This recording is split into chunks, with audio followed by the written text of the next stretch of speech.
चलिए बढ़ते हैं अगली खबर की ओर। कारगिल विजय दिवस के मौके पर रजत जयंती समारोह का आयोजन किया गया और लखनऊ के सेंट्रल कमांड में किया गया। इस कार्यक्रम में मुख्यमंत्री योगी आदित्यनाथ विशेष अतिथि के रूप में शामिल हुए। जनरल मुकेश चड्ढा जी, मेजर जनरल सलिल सेठ जी,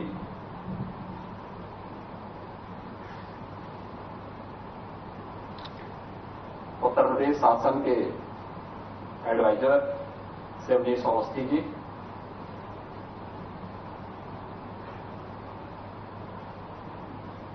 आज के समारोह में कारगिल युद्ध के दौरान अपने अदम्य शौर्य और साहस से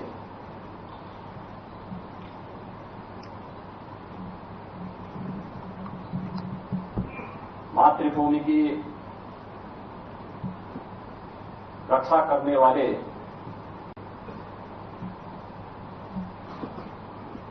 उन बहादुर जवानों के परिवार के सदस्यगण, हमारी वीर नारियां और जिन जवानों को या जिन अधिकारियों को यह अवसर प्राप्त हुआ कि कारगिल युद्ध के दौरान मातृभूमि की रक्षा के लिए उस अग्रिम मोर्चे पर जाकर के एक सैनिक के सर्वोच्च कर्तव्य के निर्वहन के लिए अपने आप को समर्पित कर रहे हैं, ऐसे हमारे सेना से जुड़े हुए सभी अधिकारीगण,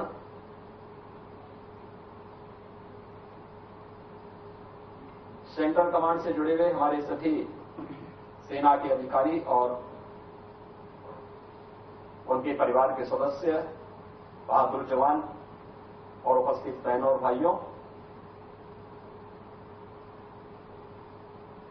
ये मेरा सौभाग्य है कि कारगिल विजय दिवस के अवसर पर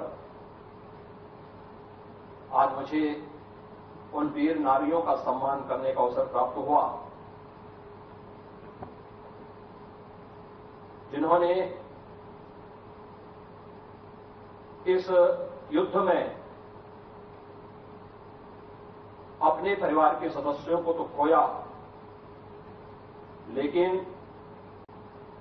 उनके शौर्य और पराक्रम की गाथा भारत की इतिहास के स्वर्णाक्षरों में लिखते हुए उन्होंने मातृभूमि के लिए अपना सर्वस्व बलिदान दिया है। मैं इस अवसर पर भारत माता के उन महान सपूतों को विनम्र श्रद्धांजलि अर्पित करते हुए युद्ध में अपना योगदान देने वाले सभी जवानों को, भारतीय सेना के सभी उन अधिकारियों को, जवानों को,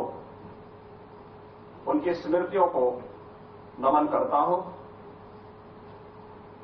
हम सब जानते हैं कि भारत दुनिया के अंदर एक ऐसे देश के रूप में जाना जाता है जिसने कभी भी किसी पर जबरन एकाधिकार करने का कभी प्रयास नहीं किया। बल, बुद्धि और विद्या में जब भारत दुनिया के अंदर सिरमौर था, तब भी कोई एक भी उदाहरण ऐसा नहीं जब हमने जबरन किया हो। लेकिन अगर किसी आक्रांता ने आकर के हमारी शांति और हमारी सद्भावना का दुरुपयोग करने का दुस्साहस किया, तो सदैव भारत माता के बहादुर जवानों ने मातृभूमि की रक्षा करने के लिए